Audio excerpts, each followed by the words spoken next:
Over the past few decades, acceptance for women in the STEM industry have increased, but unfortunately, the STEM industry is a male-dominated field.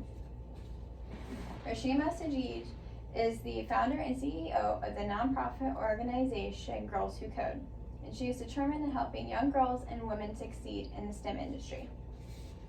Sajid takes risks, and she believes the computer programming industry could change for the better if it was more diverse and the gender gap did not exist.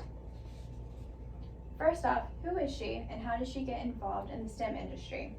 Well, before she was in STEM, she was a lawyer and she ran for US Congress in 2010. Next, her campaign led her to where she is today. Visiting schools led her to the discovery that the computer programming departments were mostly male-dominated. Finally, where is the company today? The company is thriving and has already helped thousands of young girls around the world into having successful careers in the STEM industry.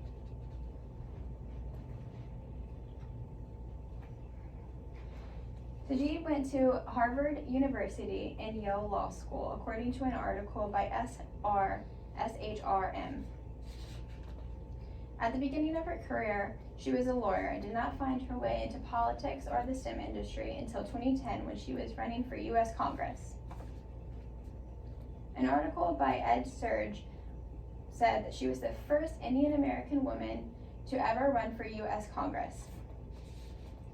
She was told not to bother running her campaign because there was no hope for her success in it. She did not listen to what others said and she took the risk and ran anyways. Unfortunately, she did not win, but the campaign was successful in many other ways. She stepped out of her comfort zone and reached out into new fields. If she did not do this, she would have never found her way into the computer programming world, and Girls Who Code would not be a thing today. An article by U.S. Chambers and Commerce Foundation, Sajid campaign led her to travel to different schools. One thing she noticed that was a common thing in all schools was the computer programming departments were mostly made up of boys. Only 1 to 2 girls were in each class.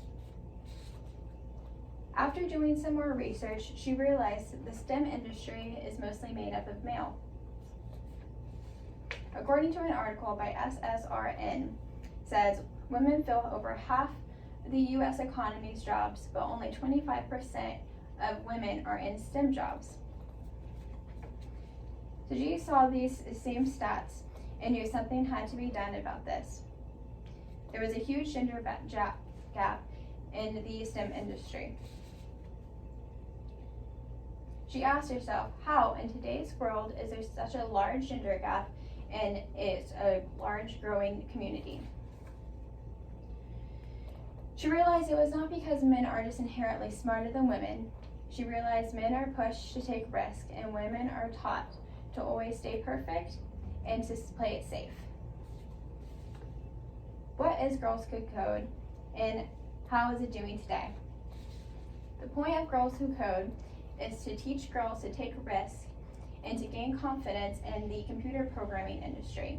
It also teaches girls starting from a very young age of how to code. Since it was released to the public, it has been a huge success. An article by Mick Silver states the organization has already reached 90,000 girls in all U.S. states, all 50 states, Canada, and the United Kingdom. In conclusion to this, it's important to understand how society treats women differently from men. Although the stats have shown there is a clear gender gap in the STEM field, there is hope for a more diverse community in the future. Despite STEM being what's known as a male's job, the industry of women in tech is growing every year.